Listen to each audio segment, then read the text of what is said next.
Welcome back to my channel. We are on lesson 187 of A Course in Miracles workbook. Let's see if we can just dive right in.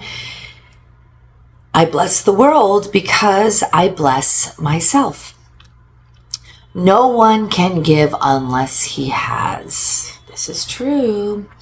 Can't give from an empty cup, as they say. In fact, giving is proof of having. We have made this point before. What seems to make it hard to credit is not this. No one can doubt that you must first possess what you would give. It is the second phase on which the world and true perception differ. Having had and given, then the world asserts that you have lost what you possessed. The truth maintains that giving will increase what you possess. How is this possible? For it is sure that if you give a finite thing away, your body's eyes will not perceive it yours. Yet we have learned that things but represent the thoughts that make them.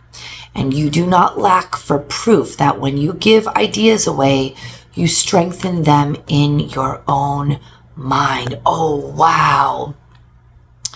Ideas. Thoughts of the mind. And when you are giving, you are hearing God's voice and then giving that voice, those utterances away to your brother, to this channel. You are reinforcing. Not only does that's kind of how the mind works, is when you can explain it, then you've got it. And you are reinforcing the truth, the love, the awakened mind when you can share this. Okay. Perhaps the form in which this thought seems to appear is changed in giving, yet it must return to him who gives. Nor can the form it takes be less acceptable. It must be more. Ideas must first belong to you before you give them. If you are to save the world, you first accept salvation for yourself. But you will not believe that this is done until you see the miracles it brings to everyone you look upon. Herein is the idea of giving clarified and given meaning. Now you can perceive that by your giving is your store increased. Protect all things you value by the act of giving them away, and you are sure that you will never lose them. What you thought you did not have is thereby proven yours. Yet value not its form, for this will change and grow unrecognizable in time, however much you try to keep it safe. No form endures. It is the thought behind the form of things that lives unchangeable. Give gladly. You can only gain thereby. Hell yeah. Amen. The thought remains and grows in strength as it is reinforced by giving. Thoughts extend as they are shared, for they cannot be lost. There is no giver and receiver in the sense the world conceives of them. There is a giver who retains, another who will give as well. And both must gain in this exchange, for each will have the thought in form most helpful to him. What he seems to lose is always something he will value less than what will surely be returned to him. That is such a nice knowing. It feels so comforting to know that what is of value will come back to you. And you'll feel it, you'll know it, and whatever is not of value that you feel was a loss, the longer it's away, you'll realize, oh, I never needed it in the first place. There we go. Never forget you give but to yourself. Who understands what giving means must laugh at the idea of sacrifice. Nor can he fail to recognize the many forms which sacrifice may take. He laughs as well at pain and loss, at sickness and at grief, at poverty, starvation, and at death. He recognizes sacrifice remains the one idea that stands behind them all, and in his gentle laughter are they healed. Illusion recognized must disappear. And that's a key. Once you recognize, oh, that's not even the truth, it loses its meaning, its value, and then it just poof, it dissolves. It dissolves. And that, my friend, is part of the miracle. And that is those problems you think you have that seems so grandiose and ugly and heavy.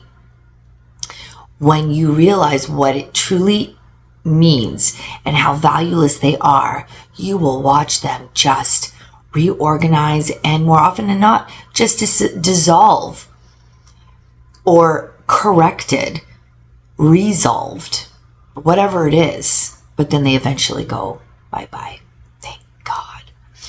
Your blessing lies on everyone who suffers when you choose to see all suffering as what it is. The thought of sacrifice gives rise to all the forms that suffering appears to take. And sacrifice is an idea so mad that sanity dismisses it at once. Never believe that you can sacrifice. There's no place for sacrifice in what has any value. If the thought occurs, its very presence proves that error has arisen and correction must be made. If you feel that you are needing to give up all the trinkets, money and abundance, just know that is a misfire in the thought system. It's an error there's no judgment, but just know that you never have to sacrifice doing this work, ever. You are only gaining, but you have to unflinchingly trust that. Your blessing will correct it. Given first to you, it now is yours to give as well. No form of sacrifice and suffering can long endure before the face of one who has forgiven and has blessed himself. The lilies that your brother offers you are laid upon your altar with the ones you offer him beside them. Who could fear to look upon such lovely holiness? The great illusion of the fear of God diminishes to nothingness before the purity that you will look on here. Be not afraid to look. The blessedness you will behold will take away all thought of form and leave instead the perfect gift forever there, forever to increase, forever yours, forever given away.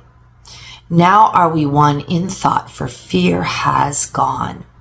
And here before the altar to one God, one Father, one Creator, and one thought we stand together as one Son of God.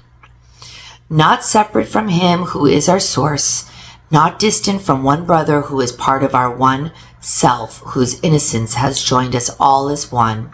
We stand in blessedness and give as we receive. The name of God is on our lips. And as we look within, we see the purity of heaven shine in our reflection of our Father's love. That lesson, we are as God created us. We are the peace of God. We are the thoughts of, give us the thoughts of God, or we are the thoughts of God. It's just an embodiment of all that is of our Creator. We are the Son. He is our Father.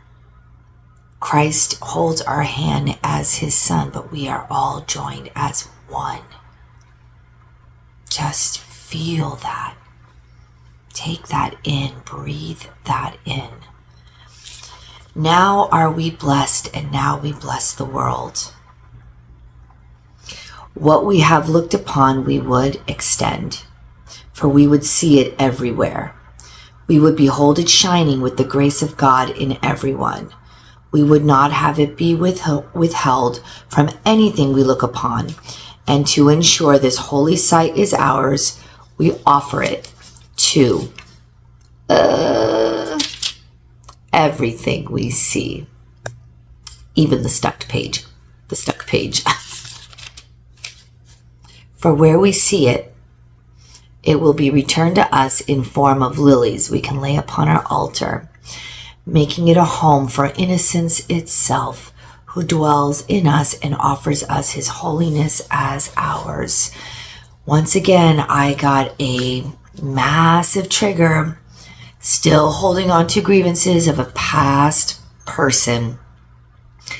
And I really need to drink in today's lesson as a reminder to lay down the lilies along the altar, that there is an innocence, even with my brother that I have chastised and made guilty and sinful and a liar. I need to remember his innocence. It is everything. It's everything.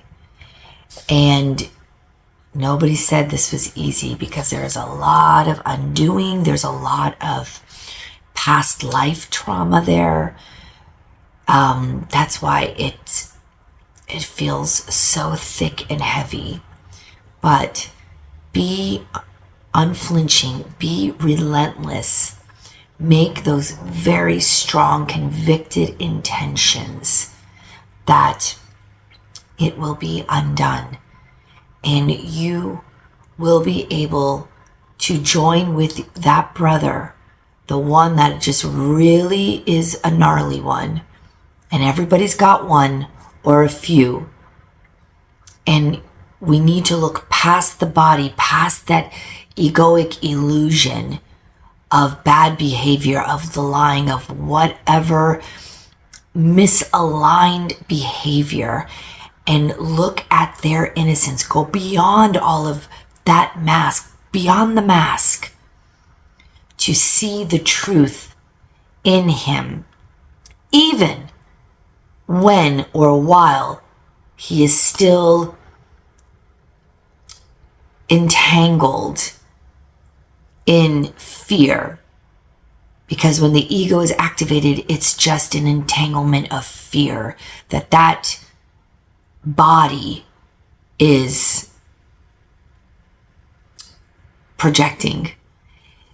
Look past the projection, look past the body, and see your brother as innocent. And that's probably why you cannot seem to let go, because at one point, probably when you were doing the dance with them, you did see their innocence, and that is what was the pull. That was the draw. That was the attraction. That was that familiarity, because we do see their innocence when their ego is not flared up. So it really is important, with all of the grievances that we still hold, it is time to go back to the innocence, their child, their inner child, which is truly who they are and truly who we are. 100% of the time, eternally. Thank you for joining me today. Lesson 187. I bless the world because I bless myself. You are blessed. You are a holy child of God, innocent and pure and full of light and invulnerable. So thank you again for joining me. Thank you, and I love you. God bless you. Till next lesson.